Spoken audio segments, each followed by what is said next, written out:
सांसद ज्ञानीबेन ठाकोर बनासकांठामां भारतीय जनता पार्टी और कोंग्रेसनी सीधे सीधी टक्कर है और फरी वखत ठाकरसिंह रबारी जे कोंग्रेसना नेता है तेमणे एक स्फोटक निवेदन आप्युं छे। भारतीय जनता पार्टी पोलीस ने हटावी ले और त्यारबाद आवी जाए ते निवेदनथी खळबळाट मच्यो छे। वैष्णवजन तो तेने कहिए जे पीड़ पराई जाना रे।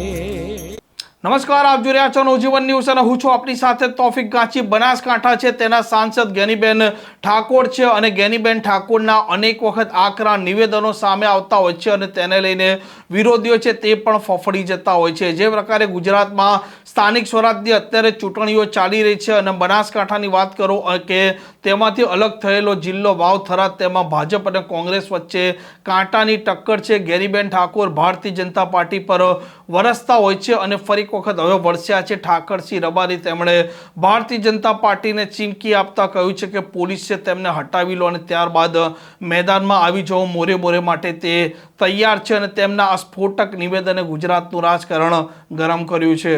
આગેવાનો મોજે તાકાત હોય તો તમે અમારી સામે લડવા આવો।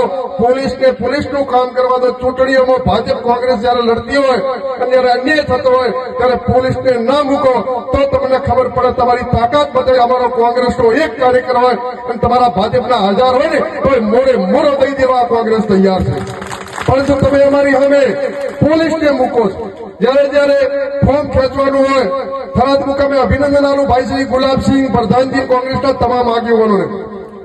જયારે ફોર્મ ખોટી રીતે ખીચાવવાની અરજીઓ આપતા હતા ત્યારે કોઈ પણ કોંગ્રેસના કાર્યકરોને અંદર જવા દેતા નતા। પોલીસે દરવાજા બંધ કરી દીધા। ગુલાબસિંહ બધા આયા અંદર પ્રવેશ કર્યો। ત્યારે પણ કહું છું પોલીસને કે મહેરબાની કરીને ગુજરાતમાં જો કાયદો અને વ્યવસ્થા તમે જાળવતા હો, માત્ર કાયદો વ્યવસ્થા જાળવવાનું કામ કરો અને જો ભાજપ વાળામાં મતદાનગી હોય તો તમે પોલીસને ચૂંટણીઓમાં ન લાવો, પછી ખબર પડે તમને છઠ્ઠીનું ધાવણ યાદ કરાવીએ તમે મેદાનમાં કે ન હો। આમ જ્ઞાનીબેન ઠાકોર તે અનેક વખત ભાજપ પર વરસતા હોય છે, પોલીસના સામે પણ સવાલો ઊભા કરતા હોય છે અને ઠાકરસિંહ રબારી છે તેમના પણ અનેક વખત આકરા તેવરો સામે આવતા હોય છે અને ફરી વખત તેમના આ નિવેદન છે તેમણે બનાસકાંઠાની વાત કરો કે વાવ થરાદની વાત કરો તેમાં રાજકીય તાપમાન વધારી દીધું છે। આ પ્રકારના સમાચાર માટે નવજીવન ન્યૂઝ ચેનલ સાથે જોડાયેલા રહો। નમસ્કાર।